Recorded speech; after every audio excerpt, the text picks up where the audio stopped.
الحمد لله رب العالمين والعاقبة للمتقين ولا عدوان إلا على الظالمين وأصلي وأسلم على نبينا محمد وعلى آله وأصحابه ومن اهتدى بهديه إلى يوم الدين. أما بعد، nasiib badnaayeena raggii iyo dumarkii rasuulka la kulmay sala allahu calayhi wasalam, haddana aaminay, allahu akbar, haddana rasuulka rumeeyey sala allahu calayhi wasalam, haddana u gargaaray sala allahu calayhi wasalam, haddana nebiga u duceeyey sala allahu calayhi wasalam, haddana jannada uu ugu bishaareeyey salawaatu ullaahi wasalaamu calayh. nasiib iyo ayaan bay lahaayeen, waxay gaareen darajo aad iyo aad u sarraysa.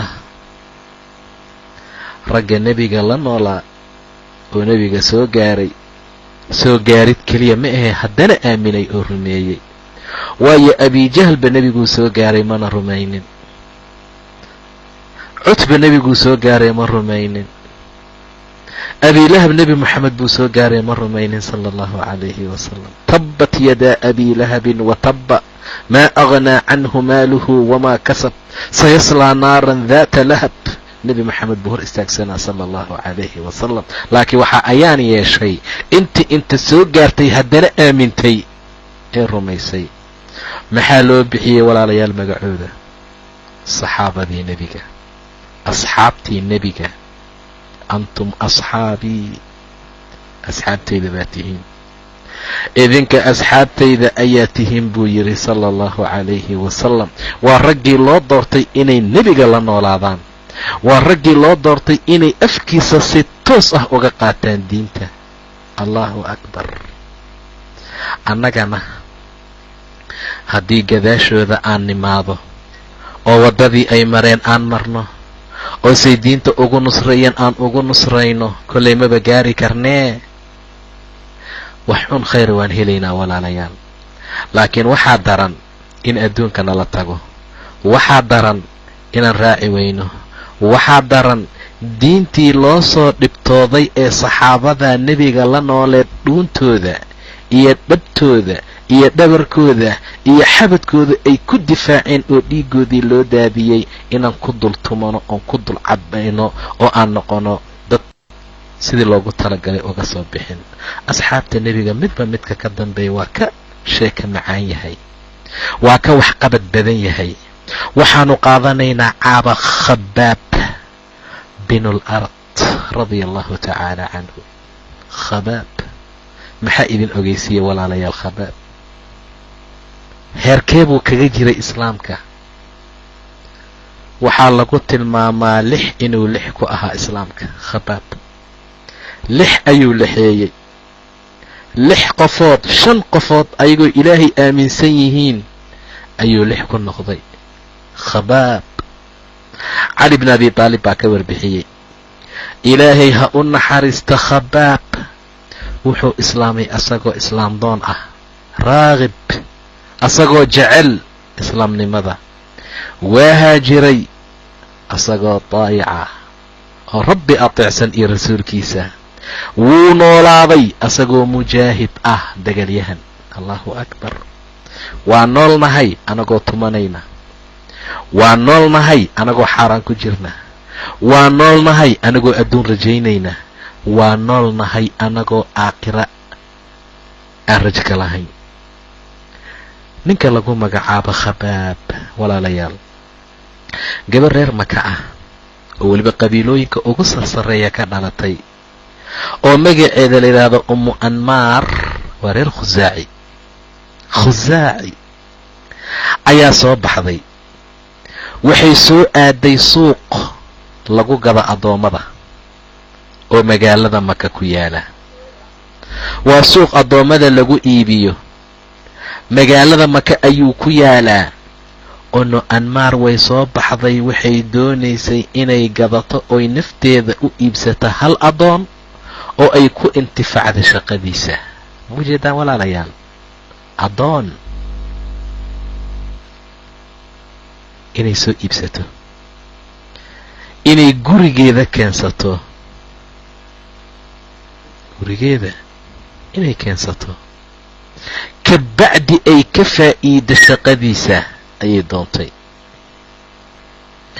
oo ay istithmaar ka hesho, ay hanti ka hesho shaqada uu gacanta ka qabanayo. mar allaala markay suuqii soo gashay gabadhii, waxay saas u eegtay oo ay indhaheeda ku taagtaagtay ayaa la yidhi, waxay tiri markay indhaheeda saas ugu eegtay wiilashii meesha lagu soo bandhigay ee beeca loo keenay, indhaheeda isla markii waxaa soo jiitay canug yar, sabi oo aan weli qaangaarin walaalayaal, weli aan qaangaarin. waxay aragtay caafimaad fiican inuu leeyahay jasadkiisa inuu caafimaad fiican leeyahay. waxay ka dareentay daki, caqli, fariidnimo iyo wanaag. isla markii bay tiri intay shandadii la soo baxday, waa imisa? waa hee imisa? waa meeqa wiilkan? intee la siinayaa cunugan? lacagtiisa meeqa waaye? waa loo sheegay. fadafacat thamanuhu wainطalaqat bih. lacagtii bay bixisay, wayna la soo tagtay. isla markii way la soo dhaqaaqday wiilkii yaraa. ayagoo waddada maraya oo isla soo socdaan, oo ay magaaladii ay u soo socoto Maka, yay saas u fiirisay canugii yaraa. waxay tiri, maa ismuka yaa ghulaam? yarow magacaa? allahu akbar, magacaa waryaa soo maaha? maa ismuka yaa ghulaam? ghulaamow magacaa? qaala khabaab. khabaab baa la yidhaahdaa buu yidhi. khabaab ayaa lay dhahaa, khabaab. faqaalat wamaa ismu abiik? adoogaana? waa aabbaha. aabbahaana magacii? qaala alard. aabbahay ard baa la yidhaahdaa, khabaab bin alard soo maaha? waxay tiri, wa min ayna anta? yaa tahay? waddankee u dhalatay? najid buu yidhi. najid waa naqaanaa, waa arla xijaas, waa dhul carbeed. markaasay tiri, waayihee adagii carab baa tahay?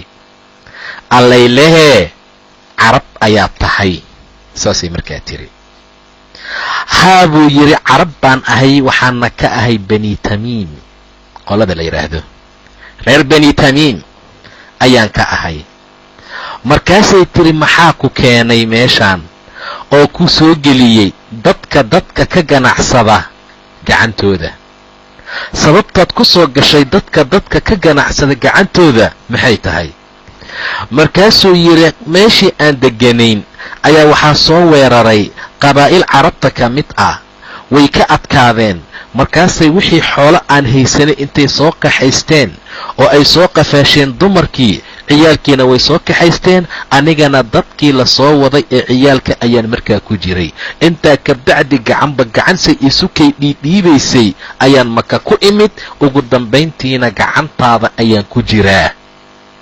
ugu dambayntiina gacantaada ayaan ku suganahay, gacantaada ayaan markaa ku jiraa.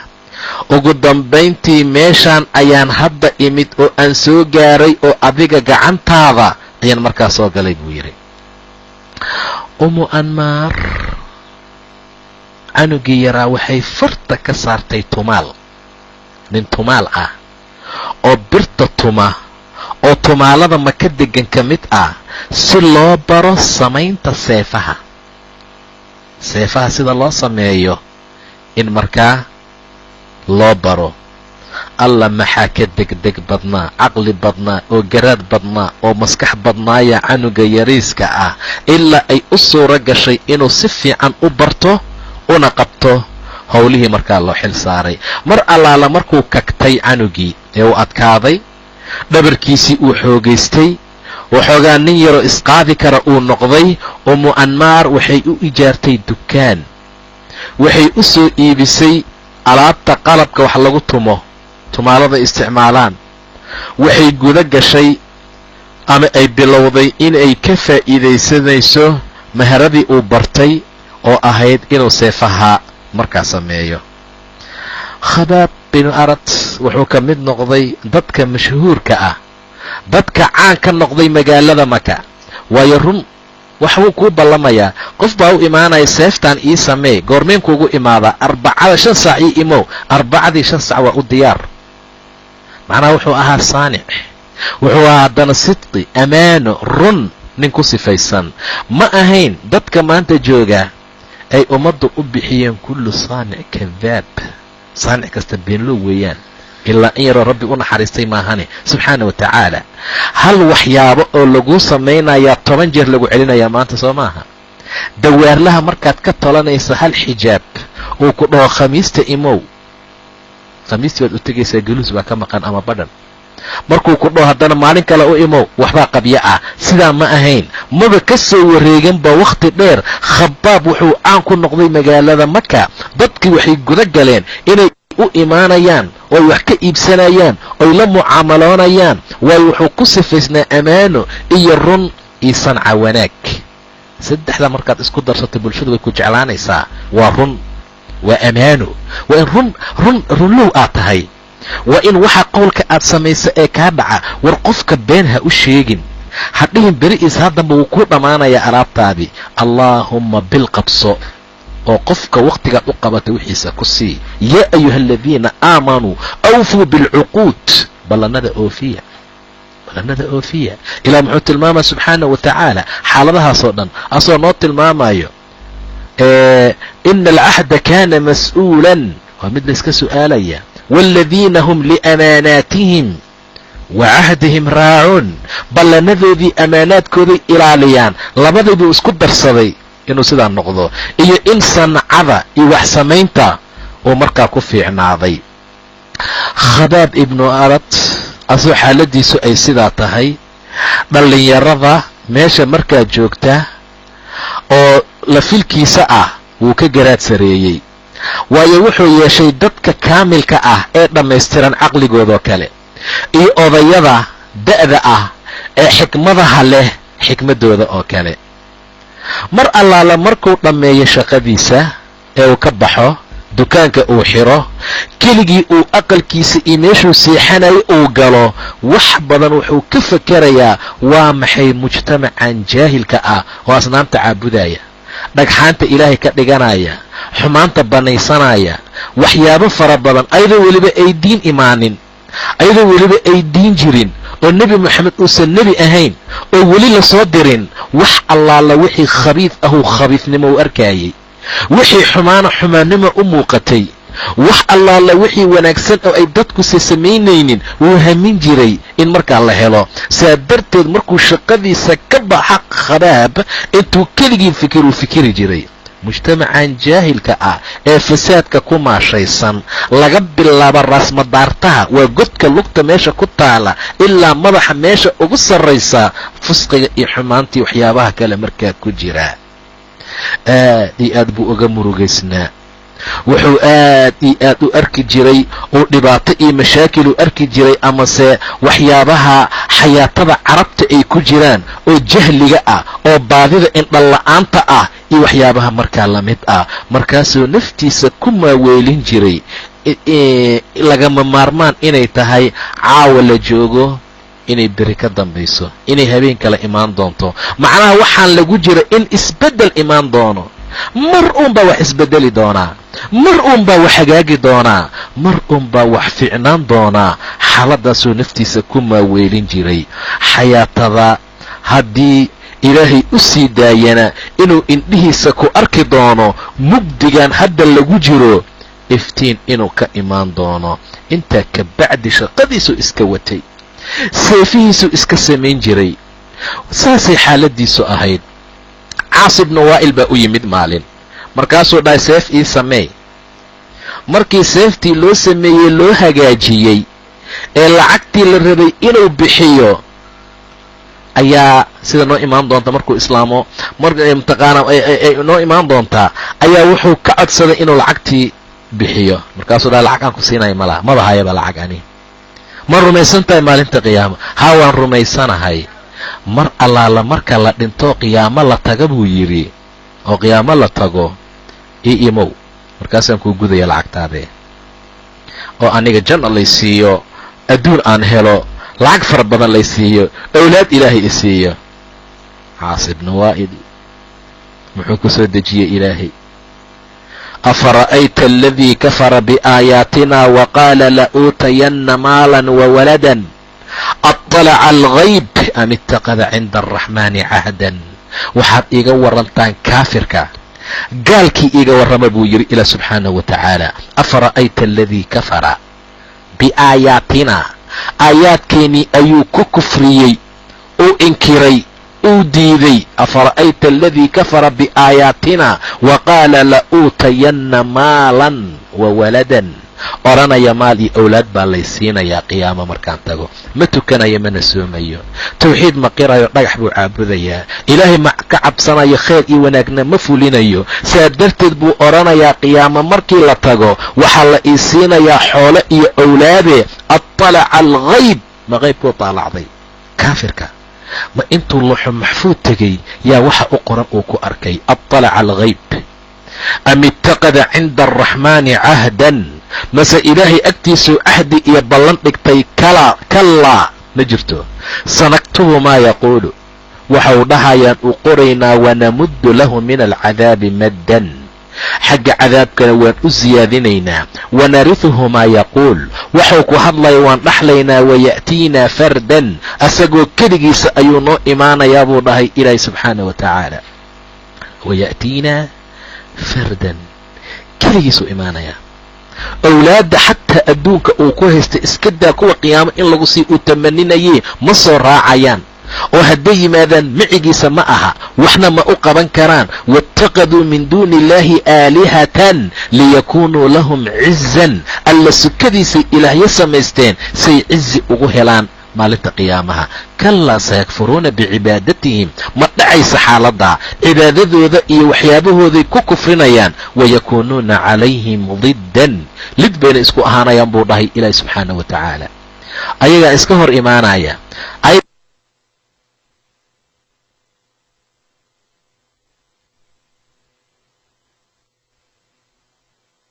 iska horjeeda, ayagay xaaladoodu tahay kuwa imtiqaan. xaalku waa sidaa. saa darteed khabaabilu larad, dukaankiisuu iska joogay. gabadhii oo umu annaar ahayd buu u shaqeeyaa. seefa samayntii waxyaabihii buu caan ku baxay. nin cajiib badan oo qiimo badan buu noqday. khayr iyo wanaag buu xagga adduunka ka kasbaday. bulshadii iyo ummaddii oo dhan baa jeclaatay. waayo beenaala ma aha, khaa'in ma aha, tuug ma aha, dadka ma dhaco. suu wax u ballanqaaday sanco wanaagsan ayuu markaa ugu samaynayaa. intaa wixii ka dambeeyey walaalayaal, maba dheeraaninba sugitaankii khabaab uu sugaayey isbeddel inuu yimaado. isla markii dhegihiisa waxaa ku soo dhacay liilin iftiin badan oo nuur ah inuu ka soo bidhaamay kana soo baxay wiil yar oo dhallinyaro ah, oo dhallinyaradii reer bani haashim ka mid ah, la yidhaahda moxamed ibni cabdillaah, ayaa afkiisa nuur ka soo baxay. afkiisa iftiin baa ka yimid nebi moxamed sala allahu calayhi wasalam. iftiinku muxuu yahay? quuluu laa ilaaha ila allah, war laa ilaaha ila allah dhaha tuflixuu, waad aflaxaysaan, waad liibaanaysaan. waa kelimad aad ku hanan kartaan carab riqaabaheedii qowraheeda oo dhan. wax allaala waxa dacallada adduunka joogana idinka idin hogaansamaanayaan. low aan kelimad tawxiid ah oo dhab ah qaadan lahayn, low aan ilaahay dhabnimo u caabudi lahayn, low ay laa ilaaha ila allah ay run naga ahaan lahayd, waana laku soo dabafayli lahaa. baahi, dhibaato, mashaakil iyo rafaad fara badan baa lagu jiraa. sababtuna waxay tahay waa ka jeesashada diinta ilaah subxaana wa tacaala, waa nicitaanka xaqa la nacay. saa darteed baan waxaan noqonay ummadaha dadka ugu dulaysan islaamka ummadaha sheegtaa, dadka ugu araadilsan. war meeshaan shajaacnimo iyo karti iyo xoog laguma helo, waxaa lagu helaa udulaysnaasho ilaahay subxaana wa tacaala. qoom udulaysan baan ahayn oo adillo ah. ilaahay waa islaamka nagu ciseeyey buu yidhi cumar ibn alkhadaab radia allahu tacaala canhu. ilaahay baa islaamka nagu ciseeyey, ilaahay baa nagu sharfay. qul illaahumma maalika almulki tu'ti lmulka man tashaa watanzicu lmulka miman tashaa watucizu man tashaa watudillu man tashaa biyadika alkhayr inaka calaa kulli shayin qadiir. waxaad dhahdaa qul illaahumma maalika almulki, mulkiga allah hantayo. tu'ti mulka man tashaa, mulkii qofkaad doontaa siisaa, qofkaad doontaad ka siibtaa. watucizu man tashaa watudillu man tashaa, kaad doontaad cizaysaa, kaad doontaad dulaysaa. gacantaaduu khayrku ku jiraa. shay kasta mid kari kara ayaad ilaahayuu tahay, mid kasta mid kari kara iyo shay walba ayaa tahay. iftiin baa soo bidhaamay, iftiin baa ka soo baxay nebi moxamed afkiisa. iftiin khayr badan baa ka soo baxay. iftiinku ma ahayn iftiin qabyaalad ku dhisan, iftiinku ma ahayn iftiin qaduun ku dhisan, iftiinku ma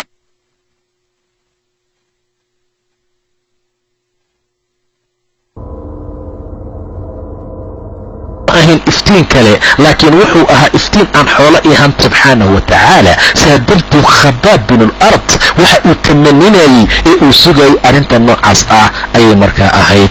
isla markii intuu dukaankii quful saaray, allahu akbar, quful buu ku dhejiyey, wuu ka cararay. isla markii wuxuu u tegay nebi moxamed sala allahu calayhi wasalam. nebi moxamed uu aaday, fabasata yadahu ilayh, gacantiisa ayuu u taagay. wuxuu qiray an laa ilaaha ila allah wa ana muxammadan cabduhu warasuuluhu sala allahu calayhi wasalam.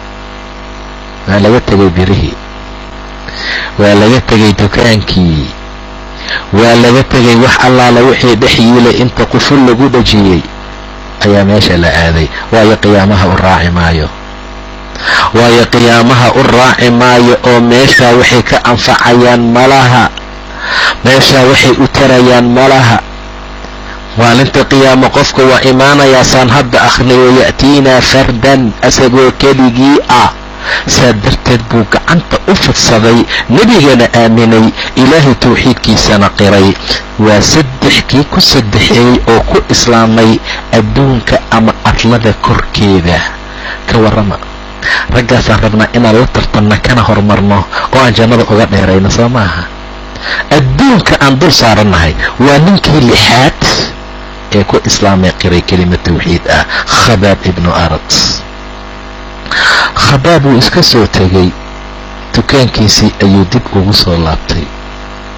gabar baa soo gadatay.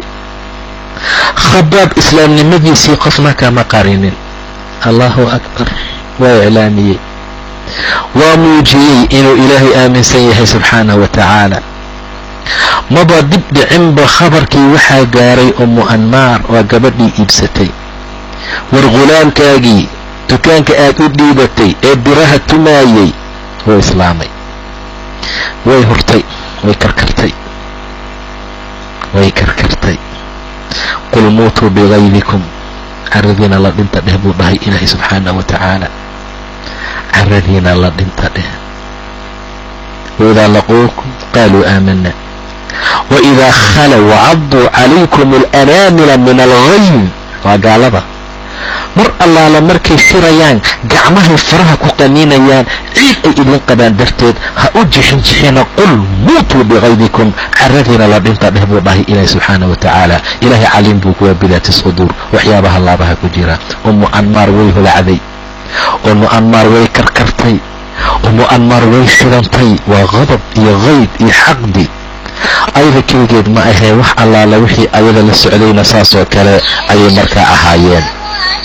wax allaala wixii la socday oo ayada markaa lamid ahna saasoo kale markaa ahaayeen. marka way karkartay ummu anmaar, waxay soo kaxaysatay baa la yidhi walaalkeed sibaac bin cabdilcuza.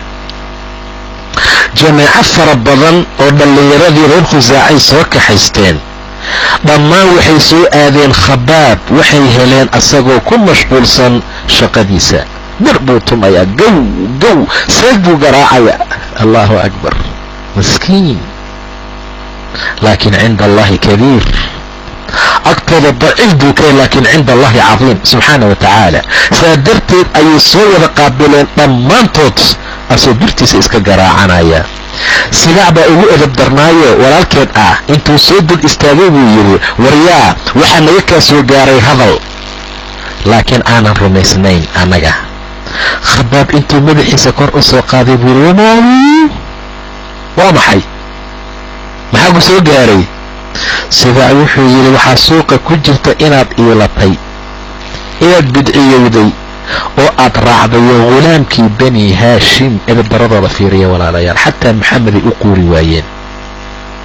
mujeedaa, xataa maxamed hadday dhahan fiiriya, wax uun bay ahaadeen waa magaciisa.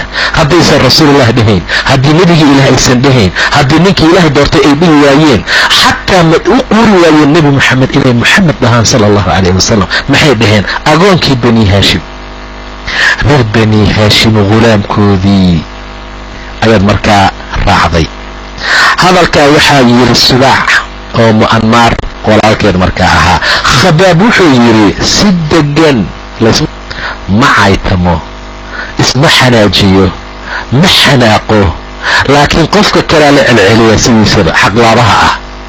waxaan xaqa dababa wuxuu ku boor buu isku qasaya, asagoo dhan isku qarinayaa. laakiin qofka xaqa ku socda fiiri. Khabaab waa jawaabay fii huduwin, si xasilooni ah oo deganaansho ah. maa saba'tu buu yidhi, war anigu ma iilanin. wa inamaa aamantu biاllahi waxdahu laa shariika lah, war rabbi baan aaminay keligii ah oo shirki lahayn subxaana wa tacaala. rabbigay ayaan aaminay keligii ah, wax shirki ahna aysan markaa u sugnayn. waxaan qubay oo aan daadiyey oo aan ka tegey asnaamta aad caabudaysaan adinka. waxaan qiray anna muxammadan cabdullaahi wa rasuuluhu, muxamedna inuu addoon ilaahay iyo rasuulkii ilaahay uu markaa yahay. kelimadooyinkaa Khabaab uu ku hadlay mar allaala markii ay ku dhaceen Sibaac dhegihiisa iyo wax allaala wixii meesha joogay oo asaga dul taagnaa oo ay soo kaxaysteen, hal mar bay ku soo yoomeenba. asagoo dhanba waa lagu xoomay. maxaa la yidhahdaa xoomka? saasaa loogu soo wareegsaday. asagoo dhan ayaa saa markaa loogu soo wareegsaday. waxay guda galeen inay gacmahooda ku garaacayaan, inay gacmahooda ku tumayaan ayay markaa guda galeen. inay gacmahooda markaa ku garaacayaan ayay guda galeen. qaarna ay ku istaagayaan, qaarna inay la soo dafayaanay gacanta u taagtaan wax allaala wixii ay kari karaan. ilaan meesha waxaa ku yaala waa meel biraha lagu sameeyo, birtii jajabtay iyo seeftii la samaynayay iyo waxyaabihii noocaasa meesha yaala. wax allaala wixii gacantooda ay gaari karto oo burus ah oo biro go'go'ay ah ayay la soo qaateen. asagay la soo aadeen, way ku garaaceen ilaa maskaxdii ay ka tagtay, dhiiggana uu ka tifqaya. Khabaab ibnu arat radia allahu tacaala canhu waa la garaacay, waa la tumay, dhibaato fara badan bay gaarsiiyeen. birihii iyo waxyaabihii iyo kulli wixii ay soo qaateen oo dhan iyo dhibaatadaa ku sameeyeen. marka haddaan u soo laabano khabarkooda iyo in allaala intii markaa meesha saa xaaladoodu ay ahayd, waxay ayagana ku dhacay dahshi ama dahli iyo wareer. waxay la yaabeen nin xaaladiisu ay sidaa tahay, waa Khabaab, dhiiganaanta uu leeyahay, qabiilo difaaca ma laha, nebi maxamed buu raacay, islaamnimadiisii wuu iclaamiyey. waxay odayaashii Quraysheed la sii yaabeen Khabaab arrintiisa, waayo maskaxdooda waxaa qaadamaysay nin taqaanaa qiin ah, macnaha tumaal ah, oo Ummu Anmaar ay leedahay, cashiiro difaacda iyo wax ka manciyo aysan lahayn, oo darajada noocaasa ka gaaray inuu ku dhiirado inuu sultaanadeeda iyo awooddeeda ka baxo. waa kow. inuu la jahro ilaahyaalkooda, inuu wax ka sheego, waa labo. inuu doqomeeyo diinta aabbayaalkood iyo awowyaalkood ay markaa haysteen. arrintaasay la yaabeen. jur'adaasoo xaggii ka timaadaa waa iimaanka. waxay ka imaanaysaa iimaan qawi ah waxay ka imaanaysaa iimaan xoog badan. sidaa darteed buu ilaahay subxaanahu wa tacaala mar badan tilmaamaya ama nebigaba almu'minu qawiyun khayrun wa axabu ila allah min almu'minu daciif. mu'minka qawiga ah ee xooga badan waa ka adag yahay, waana ka khayr badan yahay, waana looga jecelyahay ilaahay agtiisa mu'minka daciifka ah. sidaa darteed ayay la yaabeen nimankii quraysheed. waxay yaqiiniyeen arrintan arrin xoog badan inay tahay. quraysh isla markii ma aynan noqonin, oo isla markii waxay go-aan ku gaareen markay arkeen ninka dhiiranaantiisa in dad fara badan ay markaa ku dayan doonaan, waxay guda galeen marka kelimada xaqa ah inay ummadda ka hor istaagaan mid markaa looga hor istaago. odayaashii quraysheed way kulmeen oo kacbada agteeday markaa ku kulmeen. waxaa madax u ahaa abu sufyaan ibnu xarb, waliid ibnu muqiira ku jiray, abu jahl ibnu hishaam. waxay ka sheekaysteen moxamed arrintiisa, sida ay u faafayo arrintiisa, wixii laga samayn lahaa, arrintuusay markaa noqon lahayd. xaaladdaa waxay go-aan ku gaareen inay dabar gooyaan khatarta ku soo socota. waxay go-aan ku gaareen qabiilo kasta inay qabato, in allaala inta ka dhex raacdo ayay ka mid ah moxamed. intiiba moxamed rumaysay qabiil kasta oo ka dhex macda in lasoo qabto, in la dhadhansiiyo cadaabkan ugu adag ilaa ay diinta ka laabtaan ama ay ka dhintaan. markii go-aankaa la gaaray, sidaa dhagihiisana ay ku soo dhaceen iyo qoomkiisii, waxay guda galeen marka inay cadaabaan khabaab ibnu arad. cadaab kow ah in markaa lagu bilaabo. waxay ahayd markay haajirada la gaaro, waa wakhtiga duhurka ah, qoraxdana ay markaa kululaato, makana dhul dhagxaan ay u yahay oo aad yaad mataqaanaa u dhib badan, oo qoraxda ashicadeeda iyo kuleelkeeda dhulka oo dhan uu huriyo, in bannaanka loo soo bixiyo, bannaanka maka. waxaa laga sii waayey dharkii uu qabay. waxaa loo xirayay duruuc xadiid ah, waa camburbireed. qoraxdiioo kulul, wakhti haajiro ay tahay, makoo kuu kulul, dhagxaantii jabaladeedii sii kulul, haddana camburbireed oo bir ah loo sii geliyey yaa meesha lagu tuuri jiray. waxaa loo diidi jiray biyaha ilaa juhdi iyo dhibaato iyo mashaqo uu markaa gaaro. markuu dhibaato gaaro oo mashaakilka uu ku darnaado oo adeegii waxyaabo dhib badan uu gaaro ay isdhahaan waa xanuunsaday, iyo hal su-aal weydiin jireen ama labo. intay u yimaadaan bay dhaheen maa taquulu fii moxamed maxaad dhihi lahayd? waa xilli qofka uu marayo isla markii inuu dhaho maba jiraba moxamed, wax jira maba ahanba. waa xilli xanuunku ka bato, waa xilli iimaanka ilaahay dadka uu ku fiiriyo subxaana wa tacaala. waa xilli umtaqaanaa aad iyo aad ay u adag tahay qofku inuu fibaad ama sugnaado oo xaqa uu ku sugnaado. waa dhulkii oo kuleyl ah, qoraxdii oo kuleyl ah, biyo la-aan, rafaad, mashaakil, dhib. markaasaa la yidhi moxamed ka waran. waxay ula jeedaan midka sababtiisa aan saan kuu cadaabayno oo rumaynta aad u rumaysay, ka waran xaaladiisa. walaalayaal, ka warrama xaaladda meesha ay marayso, sida arrintu ay markaa tahay. fayaquul cabdullaahi wa rasuuluhu. waa ooman yahay, waa haraadsan yahay, cambuur bireeda ugu jira, qoraxda kuleelkeedaa haysa, saasoo dhulka u yaala. cabdullah, adoon ilaahay iyo rasuulkiisa. jaa'anaa bidiini alhudaa waalxaq ayuu u raacsiiyey. diin hanuun iyo xaq ayuu markaa noola yimid, liyukhrijanaa min adulumaati ila annuur, inuu mugdiyaalka naga bixiyo, iftiinkana noo bixiyo ayuu noola yimid moxamed sala allahu calayhi wasalam. isla markii dharbaaxo iyo garaac iyo mashaakil kale markaa ku bilaabeen. waa la tumay. markii haddana xanuunkii ka batay bay su-aashii labaad u celiyeen. su-aasha labaad maxay ahayd? wamaa taquulu fi laata waalcuza. laatay cuza ka waran, maxaad dhihi lahayd? fayaquulu sanamaani asamaani abkamaani laa yaduraani walaa yanfacaani. allahu akbar. waa laba sanam, waa laba dhagax. fayaquulu sanamaan, asamaan dhagoolayaal ah, ma igaabay maqli kara. waidaa sa'alaka cibaadii canii fa inii qariib. waa ilaahay ayagana maantoo dhan haddaan waco in tadcuuhum laa yasmacuu ducaa'akum, ma ay maqlaayaan. waa laba sanab oon dhaga lahayn oo af lahayn oonay dhibi karin inay anfici karin. cambuurbeed buu ku dhex jiraa, qorax hoosteedana markaa wuu jiifaa. walaa yanfacaani.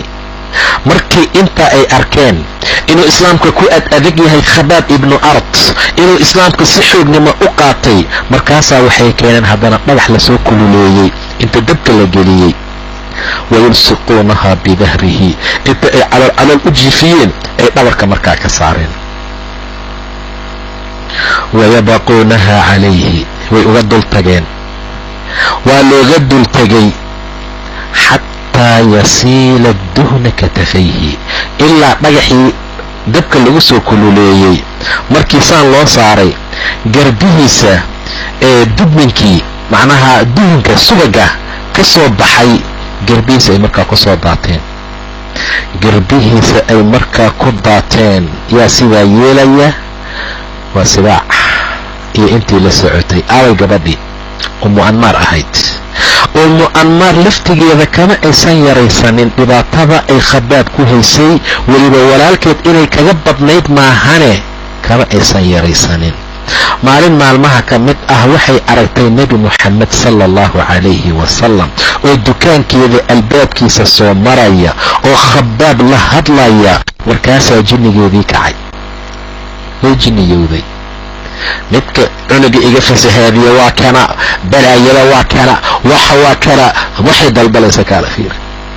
jinnigeedii waa kacay. ha kaca jinnigeeda ha kaco.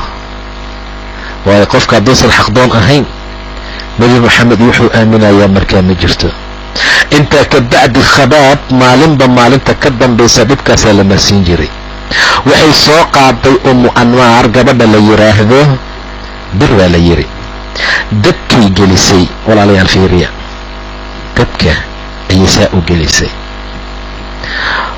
markii ay dabka gelisay kiirkii macnaha bahalka lagu buufiyey asaguu isticmaali jiray yay kusii afuufday.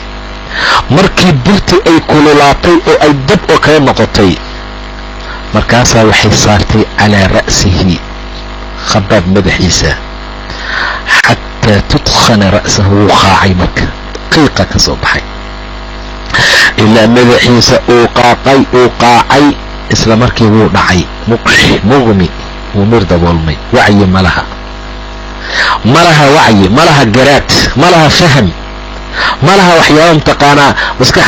ilaa qofka bani aadamkaa daaquu leeyahay iyo xad, wax xadkiisa ka baxsan marka lagu sameeyo wuu dhacaa, waxaana ka tegaya garaadka iyo miirka.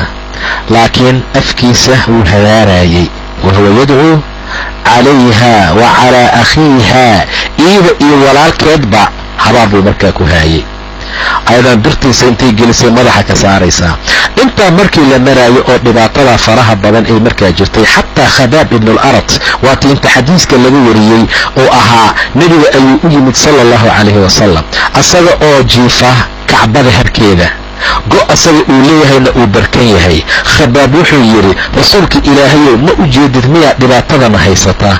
anlaa tadcuu lanaa, miyadan ilaahay noo baryayn, miyadan ilaahay gargaar noo weydiinaynin? waxay nahayd wakhti ay dhibaatadan kala kulmeen asaga iyo dadka ducafada ah mushrikiinta dhankooda. rasuulkase wuxuu ugu jawaabay sala allahu calayhi wasalam, waraaxadkii adinka idinka horeeyey saanoo kale hadduu diin u qaato oo uu diin aamino waa la soo qaban jiray, godaa loo qodaayey, godka marka la qoda inta hoosaa laga duugi jiray. markaasaa waxaa loo yeeran jiray shanla bir ah, waxaa loogu shallayn jiray inta lafihiisa hilibkiisa u dhaxeeyo. kabacdi waxaa loo wacan jiray minshaar, waxaa lagu kala goyn jiray madaxiisa bartamihiisa. walaa yasuduhu dalika can diinihi, arrintaana diinkiisa kama suulin jirin. allah asoo dhahayo ayuu markaa dhiman jiray.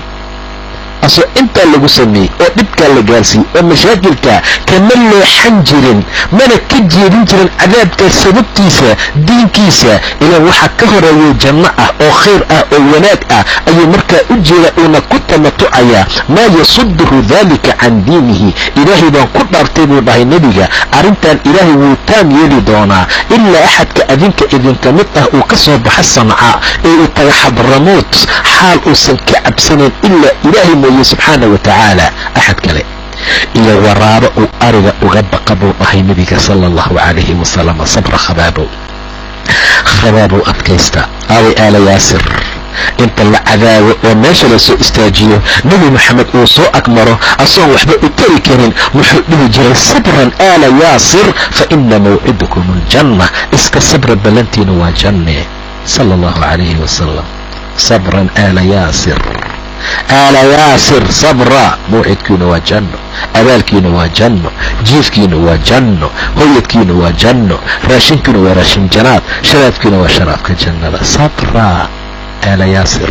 khabaabow adkaysta buu dhahay rasuulka sal alla alay wasalam. intaa kadib walaalayaal, markii nebi moxamed sala allahu calayh wasalam asxaabtiisa uu u fasaxay inay hijroodaan oo ay ka baxaan magaalada maka oo ay tagaan magaalada madiina, waa isdiyaargaray khabaab inay meesha meel la joogi kara ma aha, meesha meel lagu sii noolaan kara ma aha, meesha meel uu ku sii sugnaan kara ma aha. khabaab tahaya khabaab lilkhuruuj inuu baxo ayuu markaa u diyaargaroobay.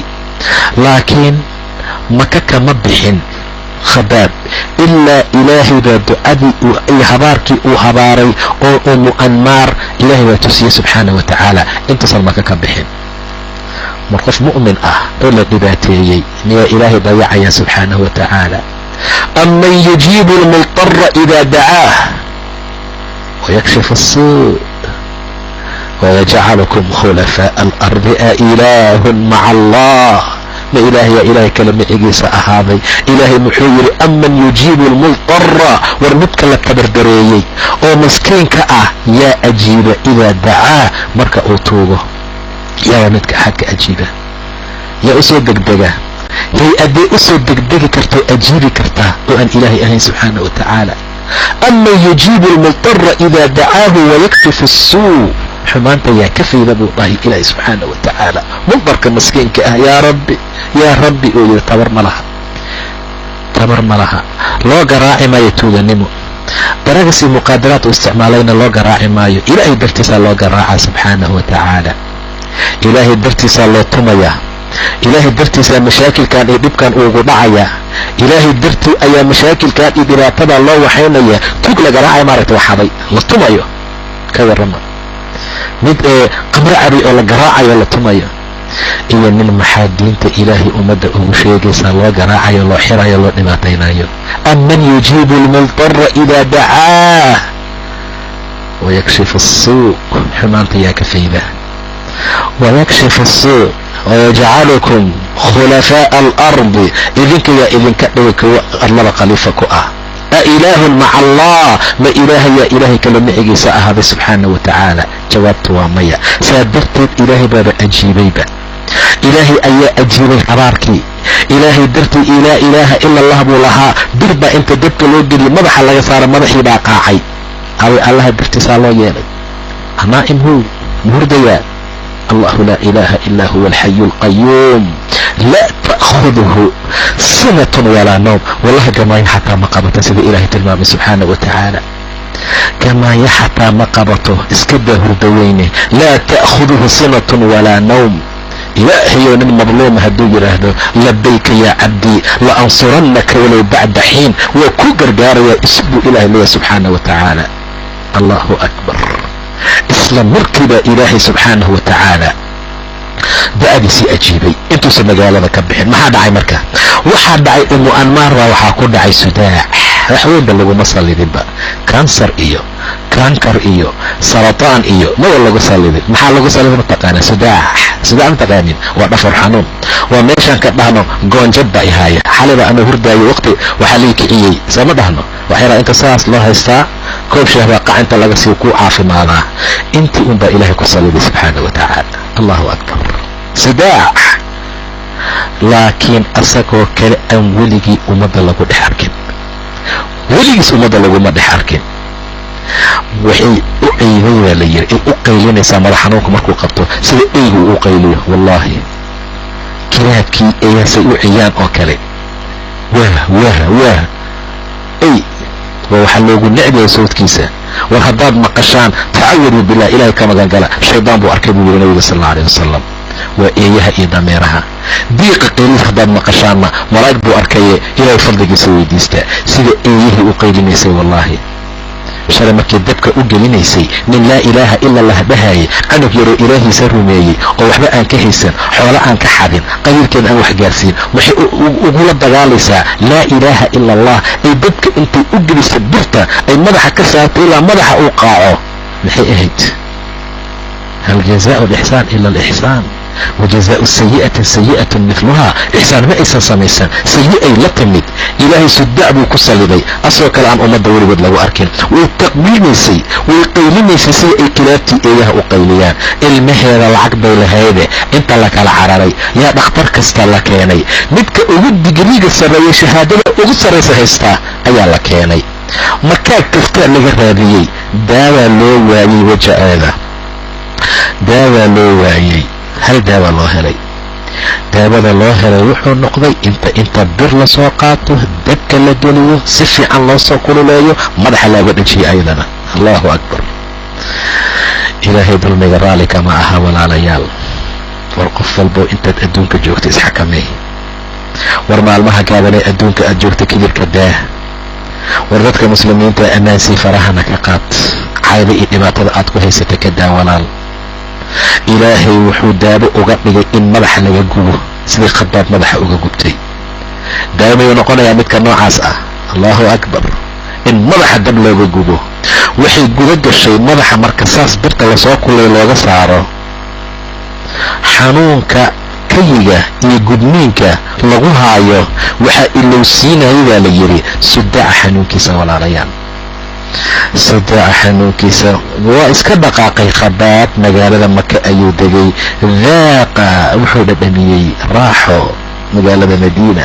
rag buu la kulmay rag soo dhoweeyey ayuu la kulmay waaladiina tabawa'u daara waaliimaana min qablihim yuxibuuna man haajara ilayhim walaa yajiduuna fii suduurihim xaajatan mima uutuu wayu'hiruuna calaa anfusihim walow kaana bihim khasaasa rag noocaasuu la kulmay rag madaxa dabka saaraya uu ka tegey rag soo dhoweynaya ayuu u tegey rag garaac iyo dhib isugu darayuu ka tegey rag meel raaxaa dejinayo ayuu u tegey rag waxa asaga uu lahaa ama uu haystay ka qaadanayo ayuu u tegey rag waxooda siinay ayuu ka tegey rag waxooda siinaya ayuu markaa u tegey wayu'hiruuna calaa anfusihim walow kaana bihim khasaasa gaajadu ha ku sugnaadaanay buu yidhi meesha wuxuu ku dhadhamiyey tacma raaxa raaxadaasoo zaman dheer oo dheer oo dheer uusan helin indhihiisa wuxuu ku qaybsaday aragtidii nebi moxamed sala allahu calayhi wasalam nebiga wuxuu kala qayb galay khabaab ibnu arad dagaalkii badar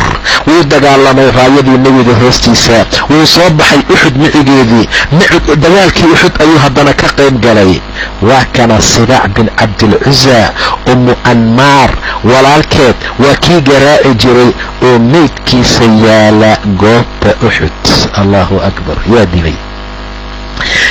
dilay mataqaanin walaalayaal cid kale ha u raadin libaaxii ilaahay baa meesha ku jira asadullah asadkii ilaahay libaaxii ilaahay xamza bin cabdilmuطalib wamaa adraakum ma xamza walaalayaal xamza maxaa idin ogeysiiyey xamza sayidu shuhadaa weli ma tagtay magaalada madiina meesha dagaalka uxud ka dhacay ma aragtay weli xamza ibni cabdilmuطalib meesha uu ku aasaya fartama lagugu fiiqay allahu akbar laa ilaaha ila allah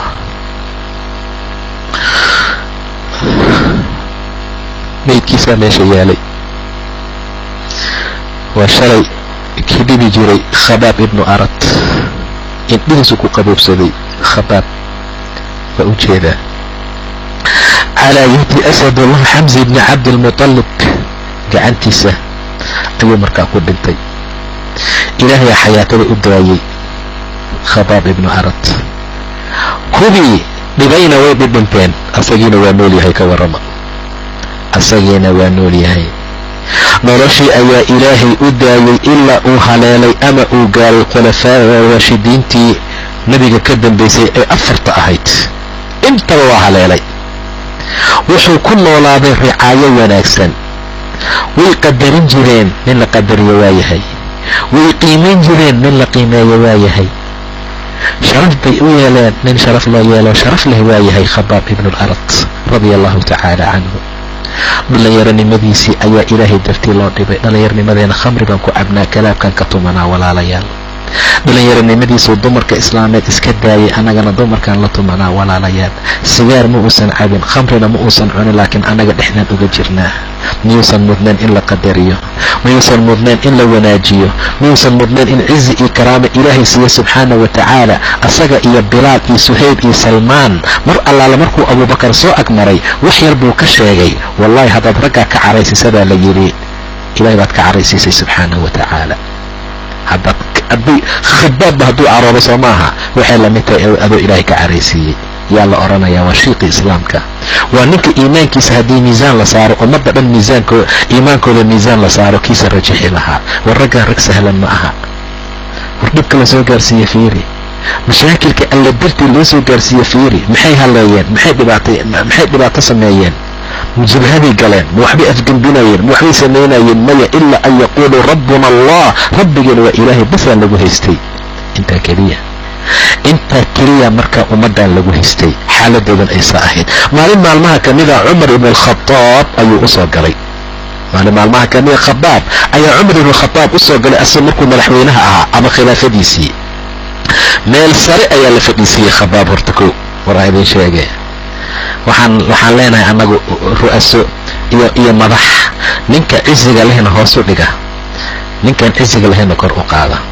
nin kasta ninkan intuu ka erbalsan yahay, uu ka din necab yahay, yaa maanta loo jecel yahay, lana rafacaa. nin kasta ninkan inta uu ka din fiican yahay, uu ka ilaahay dhow yahay, yaa hoos loo dhigaa.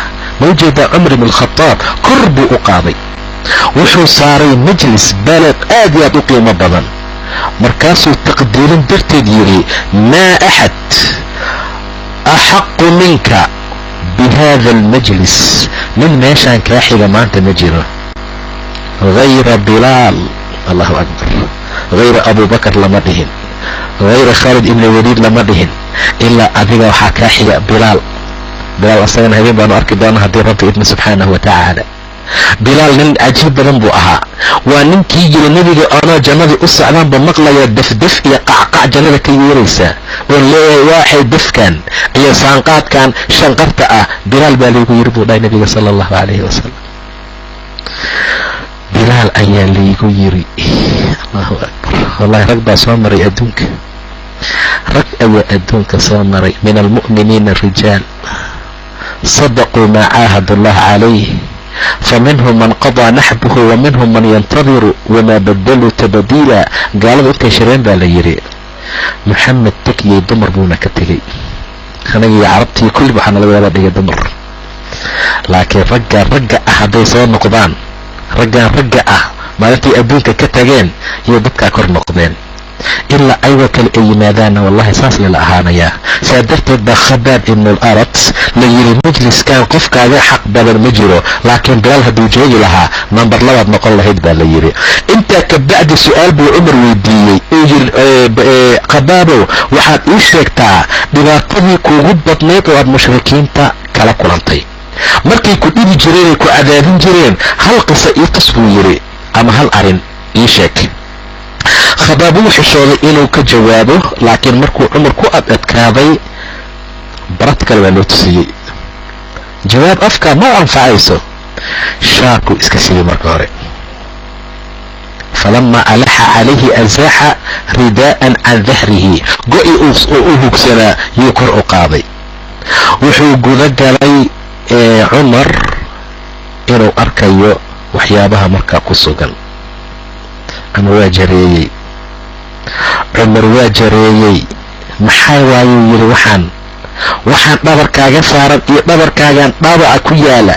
Khabaab wuxuu yidhi, mushrikiinta waxay ii shideen maalin xataban, xaabo qoryo ayaa la shiday, ilaa ay jamro noqotay dhammaan dhuxula dab ah.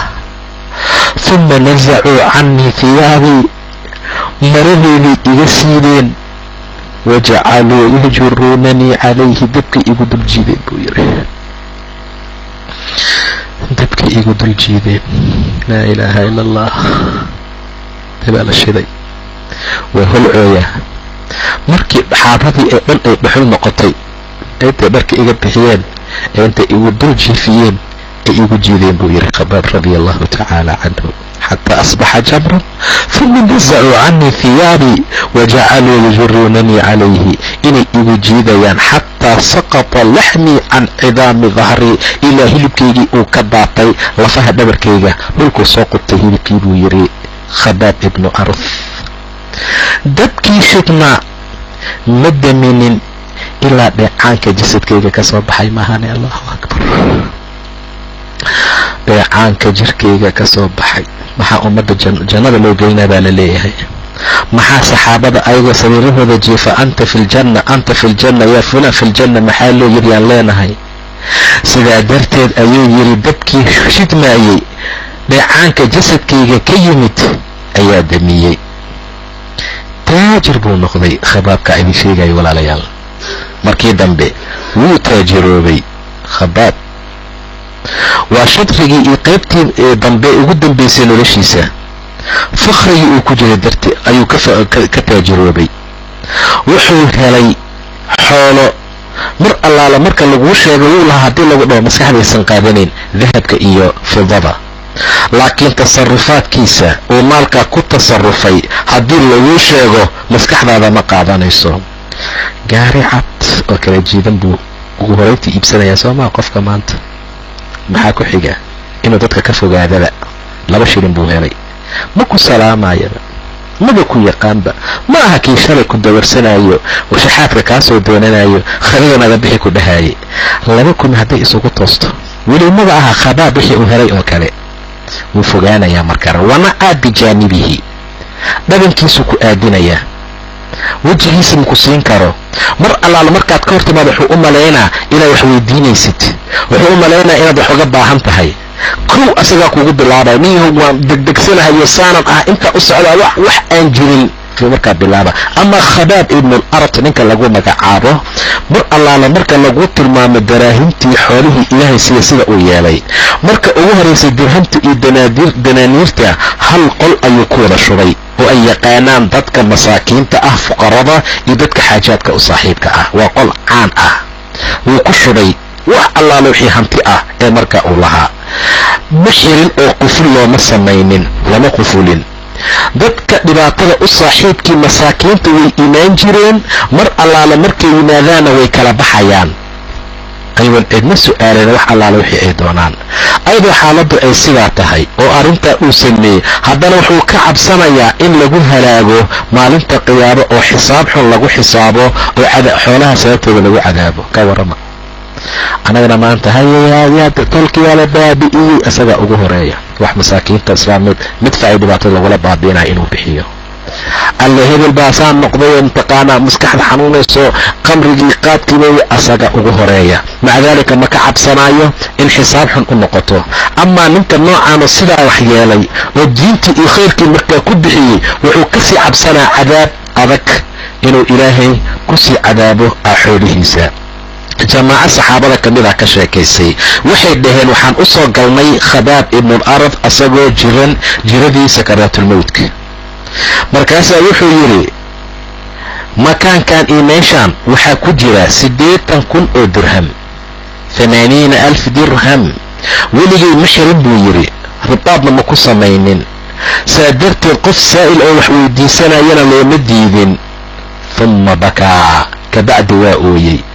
waxay ku dhaheen maa yabkiiki, maxaa kaa ooyinaya? wuxuu waxaan u oonayaa asxaabtaydii horay u tagtay waxaan adduunka waxba kama helin. Muscab ibnu Cumayr oo kale adduunka waa ka tegay asoo waxba ka nusqaaminin. xamza hadda aan tilmaanay oo kale wuu ka tegey. rag fara badan baa ka tegay adduunka ayadoon waxba ka nusqaaminin. weliba ninka Muscab la yidhaahdo coosaa lagu intaqaana looga dhigay karfan markii la duugaayay. raggaasa way tageen buu yidhi. annagana xagga adduunka waxaan ka helnay shay aan ka baqayna inuu noo noqdo camalkii aan qabanay thawaabteeda oo aakhiro anaysa waxba noo jirinba.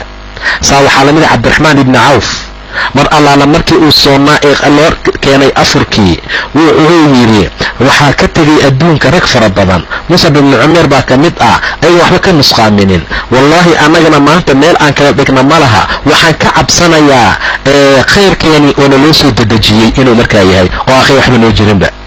waxa adduunka nalaku sii amuuba aakhir waxba noo jirin. fabakaa watarka ee tacaam, waa istaagay wuuna ka tegey. marka Khabaab saas oo kale ayuu markaa sameeyey. Khabaab markii uu la kulmay ilaahay subxaanahu watacaala, macnaha waxaa loola jeedaa mar allaala markii uu dhintay waxaa dul istaagay amiirkii mu'miniinta Cali bni Abi Taalib radia allahu tacaala canhu. markaasuu dhahay raxima allah, ilaahay ha u naxariista Khabaab. waa islaamay asagoo islaamka jecel, waa hijrooday asagoo daayica, wuu noolaaday asagoo mujaahid ah. walan yudiica allah ajra man axsana camalan, ilaahayna ma dayaco mana haleeyo qofka camalkiisa wanaajiyey ajirkiisa. ilaah xaqaan ka baryaynaa ummad saxaabada ku dayatay inuu ilaahay naga dhigo. maalinta qiyaamada waxaan ilaahay ka baryaynaa saxaabada kuwa arkaa oo micigooda noqdo inuu ilaahay naga dhigo. billahi tawfiiq, wallahu subxaanahu watacaala aclam.